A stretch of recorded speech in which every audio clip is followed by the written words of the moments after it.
नमस्ते एंड अस्सलाम वालेकुम ऑल ऑफ़ यू। आज का जो हमारा टॉपिक है वो है एकेडमिक राइटिंग कि एकेडमिक राइटिंग हम क्यों पढ़ते हैं और इसका रोल क्या है और उसके अलावा कहाँ पे यूज़ होती है एकेडमिक राइटिंग। ओवरऑल इसके करैक्टर क्या क्या होते हैं एकेडमिक राइटिंग के, और वहाँ उसके अलावा जितने भी इसके की फीचर्स हैं उन सबको हम डिस्कस करेंगे। सबसे पहले हम बात करते हैं कि एकेडमिक राइटिंग है क्या। ठीक है, academic writing is a formal style of the writing. Academic writing एक फॉर्मल स्टाइल ऑफ राइटिंग है, ठीक है, जिसमें हम क्या करें, एक फॉर्मल वे से, प्रोफेशनल वे से उस चीज को लिखते हैं, तो उसको हम क्या कहेंगे, एकेडमिक राइटिंग। जो हम फॉर्मली लिखते हैं, यूज करते हैं फॉर्मल, अगर फॉर्मल राइटिंग स्टाइल से कोई भी चीज हम लिखते हैं तो उसको क्या कहेंगे, एकेडमिक राइटिंग। और उसके अलावा use in the educations and scholars contact the communication ideas research and argument clearly and logically. जो भी आर्ग्यूमेंट हो या फिर रिसर्च हो या फिर हमारा कोई भी एक हम कहते हैं ना रिसर्च हो, कम्युनिकेशनल आइडियाज हो, तो वहाँ पे हम क्या करते हैं, जो फॉर्मल जो हमारी टोन होनी चाहिए और उसके अलावा रिसर्च में आर्ग्यूमेंट क्लियरली एंड लॉजिकली हम देते हैं, तो उसमें क्या है कि एकेडमिक राइटिंग का रोल होता है ना, उस चीज को एविडेंस बेस पे लाए और उसके अलावा लॉजिकली हो और उसके अलावा रिसर्च में हेल्प करे, हमें एक एविडेंस बेस पे हो। उसके अलावा it's evidence based, objective and structured. हमें पता है कि रिसर्च में हो या फिर कम्युनिकेटेड आइडियाज हो या फिर आर्ग्यूमेंट हो, वहाँ पे क्या है कि आपका एविडेंस देना बहुत ही जरूरी होता है। अथेंटिकल कोई भी चीज हो तो अथेंटिकल कौन सी चीज है, यहाँ पे है एकेडमिक राइटिंग। एक अथेंटिकल है, एविडेंस बेस है, ठीक है, जिसका प्रूफ होता है। उसके अलावा एकेडमिक राइटिंग जो यूज करते हैं वो ऐसे में यूज करते हैं, रिसर्च पेपर में यूज करते हैं। उसके अलावा जो भी रिपोर्ट्स एंड जो भी डॉक्यूमेंटेशंस होती है वहाँ पे क्या है कि एकेडमिक राइटिंग यूज होती है। और उसके अलावा डिस्ट्रैक्शंस में जिस तरीके से हमने ओवरऑल कोई भी रिसर्च पेपर ले लिया, थीसिस ले लिए या फिर ऐसे ले लिया, वहाँ पे सब पे क्या है कि एकेडमिक राइटिंग यूज होती है। Academic writing means formal way of writing, जिसमें हम फॉर्मली किसी चीज को लिखते हैं और उसके अलावा उसको एविडेंस बेस पे हम रखते हैं। उसका एक हम क्या कहते हैं कि पूरा हमें एक क्लियरली उसका टेक्स्ट हो हमारे पास कॉन्टेक्ट, और वो एजुकेशनल या स्कॉलर में हेल्प करती हो, जो फॉर एग्जांपल यूनिवर्सिटी में या फिर एकेडमिक साइट पे वो हेल्प करती है एकेडमिक राइटिंग। जो मोस्टली हम यूज करते हैं यूनिवर्सिटीज में या फिर हम सेमिनार्स में। इसके अलावा कुछ ऐसे रिसर्च है वहाँ पे, तो वहाँ पे क्या है कि एकेडमिक राइटिंग ही यूज होती है। उसके बाद बात करते हैं characteristics of the academic writing के, कौन कौन से कैरेक्टरिस्टिक्स होते हैं। सबसे पहले फॉर्मल टोन। हमें पता है कि एकेडमिक राइटिंग एक फॉर्मल राइटिंग है, तो उसमें जो टोन होगी वो भी एक फॉर्मल होनी जरूरी होती है, जिसमें क्या है कि कोई भी ऐसे वर्ड्स या फिर क्लोजेस ना यूज हो जो पर्सनल ओपिनियन, हमारी खुद की ओपिनियन हो, उसमें एड हम नहीं करते। उसमें क्या होता है कि सिर्फ हम एविडेंस बेस पे एक फॉर्मल टोन रख के बात करते हैं, जिसमें ना हम अपनी पर्सनल ओपिनियन रख सकते हैं, ना पोइट्री रख सकते हैं। किसी भी राइटिंग जो अगर एकेडमिक राइटिंग है उसमें हम अपनी पर्सनल ओपिनियन नहीं रख सकते, जो भी एविडेंस बेस्ड पे चीजें होती है वो ही रखते हैं। और जो उसके अलावा जो भी इस तरीके से, फॉर एग्जांपल अगर हमने अपनी कोई भी पोइट्री या फिर ये क्या है कि हम लेटर में इन चीजों में लिख सकते हैं, पर जो भी एकेडमिक राइटिंग है उसमें हम क्या है कि पोइट्री ये सब ऐड नहीं कर सकते। उसके अलावा क्लियरिटी बहुत जरूरी है, क्योंकि इसमें क्या है कि टू द पॉइंट जो भी आप लिख रहे हो या फिर बता रहे हो, एकेडमिक राइटिंग में क्या होता है कि टू द पॉइंट हो। आपका आइडिया जो होता है, the ideas are the present clearly and concise, means के उसे कम से कम और उसके अलावा क्लियर वे में उसे लिखो, एक इजी वोकेबलरी हो ताकि आने वाले को भी एक अच्छे से समझ आ सके। उसके अलावा हम बात करते हैं कि ऑब्जेक्टिवली हम क्या करते हैं, ऑब्जेक्टिवली उसे देखते हैं, focus on the facts evidence. जो हम लिख रहे हैं उसका फैक्ट क्या है, एविडेंस क्या है, उसके बेस पे हम क्या करते हैं, रीजनिंग नॉट पर्सनल फीलिंग्स। हम उसके हिसाब से ही रीजनिंग करते हैं और उसमें कोई भी पर्सनल फीलिंग हम नहीं इन्वॉल्व करते हैं। सिर्फ जो भी हमने टेक्स्ट पढ़ा है एविडेंस बेस पे, उस पे फोकस करके हम उसको ही लिखते हैं, रीजनिंग करते हैं या फिर लिखते हैं, और उसमें कोई भी फैक्ट्स अपनी पर्सनल लॉजिकल जो भी फीलिंग होती है वो नहीं होती है। उसके अलावा लॉजिकल ऑर्गेनाइजेशंस, इसमें क्या होता है कि idea flow the clear and coherence structure, ideas जो भी हो वो क्या एक क्लियर हो और लॉजिकल वो एक स्ट्रक्चर बनाए, एक दूसरे से एक स्ट्रक्चर बनाए। इस तरीके से हम क्या लिखते हैं कि करेक्टर होते हैं कि ना एकेडमिक, तो उसमें सबसे पहले लॉजिकल ऑर्गेनाइजिंग, जिसमें क्या है कि आइडियाज फ्लो करे क्लियरली एंड कोहेरेंट, और उसके अलावा कोहेरेंट उनकी स्ट्रक्चर हो, जो लॉजिकली स्ट्रक्चर हो। एक आइडिया है वो clear, vocabulary easy, vocabulary clear, वो एक बताया गया है आपको, और उसके अलावा एविडेंस बेस पे बताया गया है, तो वो उसकी जो स्ट्रक्चर हो वो एक लॉजिकली फ्लो करती हो। और उसके अलावा बात करते हैं एविडेंस बेस, जो भी यूज करते हैं डेटा, उसका रिफरेंस होना चाहिए हमारे पास, एग्जाम्पल, सपोर्ट, और उसके अलावा ओवरऑल उसको हम क्लेम कर सके, सपोर्ट एंड क्लेम्स, ताकि हम जो भी चीज रख रहे हैं वो एक ऑथेंटिकल हो। हमें किसी को अगर प्रूफ देना है, हमारे पास उसका रिफरेंस होना चाहिए। हम ऐसी हवा में बात ना करें, हमें का प्रॉपर एक एविडेंस बेस पे उसकी ना पता होना चाहिए कि हमने यहाँ पढ़ा है, ये इस रिसर्च में ये सारी चीजें हैं, ताकि हमारे पास एक ऑथेंटिकल एविडेंस होता है ना, तो हमारी राइटिंग है वो एक फॉर्मल या फिर एकेडमिक राइटिंग कहते हैं उसको। उसके अलावा precise, the words are chosen carefully, हम कुछ वर्ड्स होते हैं वो केयरफुली चूज करते हैं, क्योंकि हमें क्या है कि सेंटेंस और आर्ग्यूमेंट आर करेक्ट, हमें उस सेंटेंस को और आर्ग्यूमेंट को क्या करना है कि करेक्ट रखना होता है। तो इसलिए हम कुछ ऐसे जो वर्ड्स होते हैं हमारी ग्रामेटिकली वो चीजें हम यूज करते हैं, ताकि हमें एक केयरफुली हम इसलिए यूज करते हैं ताकि हमारा आर्ग्यूमेंट जो भी हो वो एक करेक्ट हो सके। उसके अलावा consistency, the maintain the consistence styles, और उसके अलावा the style, tone and sentence throughout, हमें क्या है कि एक जैसा ही सेंटेंस, एक जैसा ही स्टाइल उसमें यूज करना होता है। कंसिस्टेंसी, जब तक भी हम जो भी आर्ग्यूमेंट लिख रहे होते हैं आर्ग्यूमेंट, उसमें हमें एक ही टोन से, एक ही तरीके से, एक ही सेंटेंस थ्रू आउट हमारी पूरे रिसर्च में, पूरी हमारी आर्ग्यूमेंट जो भी हम लिख रहे हैं या फिर थीसिस में या रिसर्च पेपर्स में, तो वो हमें एक पूरी जो लिखनी होती है वो एक ही टोन में और एक ही सेंटेंसेस में हमें अच्छे तरीके से एक ही फ्लो में लिखनी होती है। तो ओवरऑल ये सारे क्या है इसके कैरेक्टर्स, जिसमें हमें पता चलता है कि एकेडमिक राइटिंग हम किसे कहते हैं और कहाँ कहाँ पे हम यूज करते हैं। उसके बाद बात करते हैं कि की फीचर कौन कौन से हैं एकेडमिक राइटिंग के। तो सबसे पहले क्रिटिकल थिंकिंग, ये क्या है कि है ना, अगर एकेडमिक राइटिंग हम लिख रहे हैं ना, तो उसमें हमें क्या है कि हमारी क्रिटिकल थिंकिंग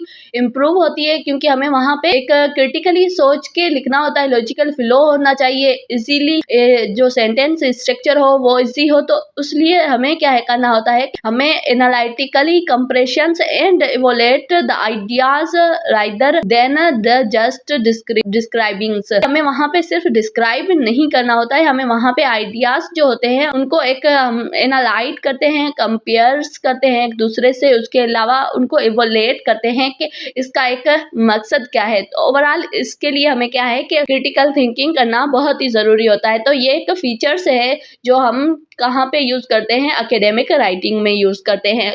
कोहेरेंस में क्या आ जाता है, लॉजिकली आप कनेक्ट करते हो एक आइडिया को दूसरे आइडिया से, ठीक है। उसमें पर्सनल ओपिनियंस नहीं होती है, सिर्फ एविडेंस बेस पे जो बात हो रही होती है उसको लॉजिकली आप फ्लो करवाते हैं, ट्रांसलेशन करते हैं, यूज सम ट्रांसलेशन वर्ड्स। इससे क्या है कि प्रीवियस और जो रिसेंट है उन दोनों में फर्क और उसका एक लॉजिकली फ्लो हो जाए उन आइडियाज का, और दोनों के बारे में हमें एक एविडेंस बेस पे पता चले, तो उसमें आ जाता है कोहेरेंस। उसके अलावा थीसिस स्टेटमेंट्स, जिसमें क्या आ जाता है, central arguments, main idea state clearly. हमें क्या है कि थीसिस जो स्टेटमेंट होती है उसमें हमें क्या है कि मेन आइडिया है वो हमें क्लियर होना चाहिए कि हम किस पे लिख रहे हैं। अगर मेन आइडिया से हम हट के कुछ और बातें लिखेंगे तो वो एक अपनी पर्सनल ओपिनियन में आ जाता है। हमें सिर्फ फोकस करना होता है मेन आइडिया पे। और उसके अलावा पैराग्राफ यूनिटी, जिसमें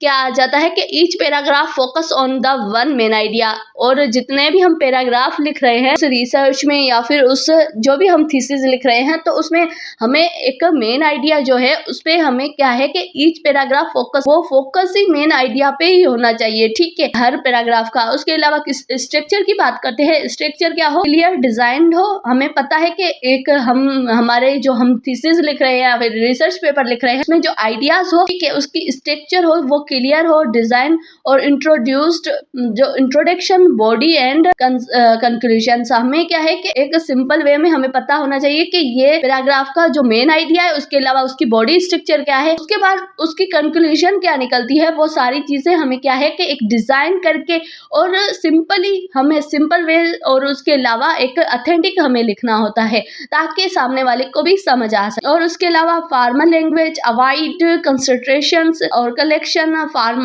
फॉर्मल एक्सपीरियंस जो भी हो हमें उसमें यूज करना होता है। इसके अलावा साइटेशन एंड रेफरेंस, हमें क्या है कि हमारी जो भी रिसर्च पेपर लिख रहे हैं, चाहे कोई थीसिस लिख रहे हैं, कोई भी ऐसा जो हम लिख रहे हैं, एकेडमिक राइटिंग लिख रहे हैं, तो उसमें हमें क्या है कि उसमें हमें एक एविडेंस बेस मीन्स कि उसका रेफरेंस साइटेशन हमारे पास जरूर होना चाहिए ताकि हम बता सके कि हमने ये चीज यहाँ से ली है, ये चीज यहाँ से ली है, ताकि वो हमारा एक पावरफुल जो कॉन्टेक्स्ट है वो बन सके, ताकि हमारे पास उसका प्रूफ होना चाहिए। ये सारी चीजें क्या आ जाती है कि ये सारी चीजें की फीचर्स में आ जाती है कि एकेडमिक राइटिंग में हम क्या है कि ओवरऑल ये सारे की फीचर्स होने जरूरी होते हैं और इन पे हम क्या करते हैं, काम करते हैं ताकि हमारी एक अच्छी एकेडमिक राइटिंग बन सके।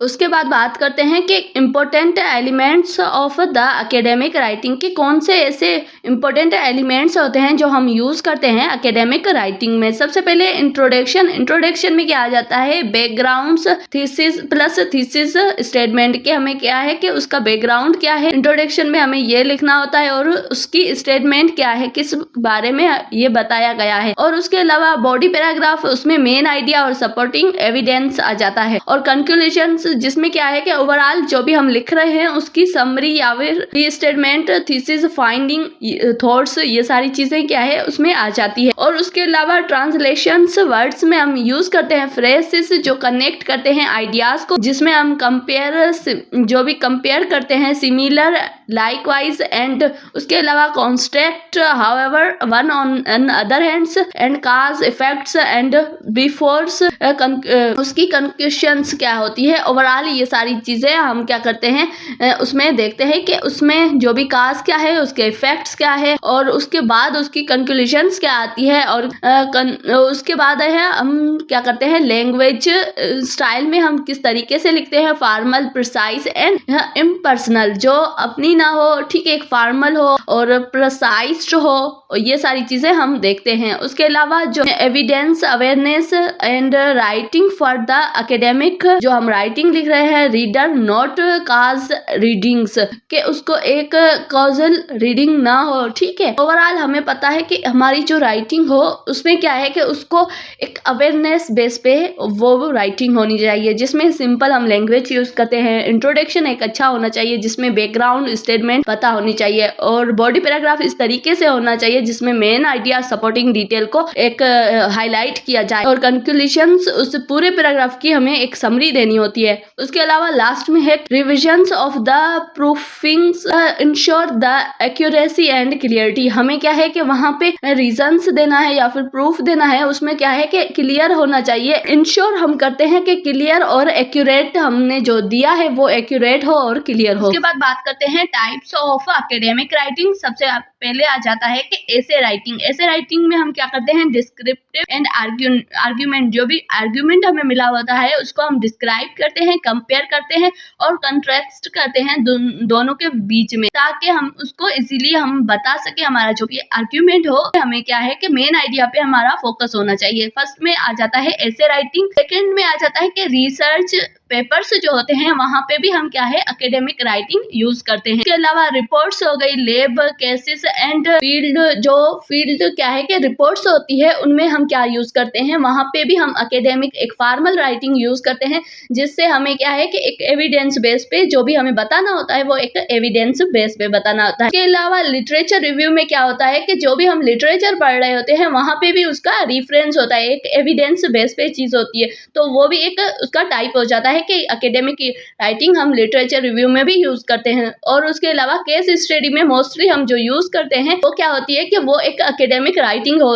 जिसमें फॉर्मली हम कोई भी चीज़ अपनी बता रहे होते हैं, केस स्टडी को डिफाइन कर रहे होते हैं, वो फॉर्मल वे से डिफाइन कर रहे होते हैं, एविडेंस बेस पे हमें डायग्नोज करके जो भी चीज़ें मिली हुई होती है वो सारी हम क्या करते हैं उस केस स्टडी में रखते हैं। तो ओवरऑल क्या है कि इसके हम बात करते हैं कि 5 इसके डिफरेंट टाइप्स है, जिसमें हम रिसर्च पेपर बोल ले या फिर रिपोर्ट बोले, लिटरेचर रिव्यू बोले, केस स्टडी बोले या फिर एसे राइटिंग बोले। ये सारी चीज़ें क्या है कि एक एकेडमिक राइटिंग में हम इनको यूज़ करते हैं और इनमें जो ओवरऑल हम लिखते हैं वो एक फॉर्मल राइटिंग, एकेडमिक राइटिंग लिखते हैं, चाहे ऐसे हो, रिपोर्ट्स हो, कोई भी हो।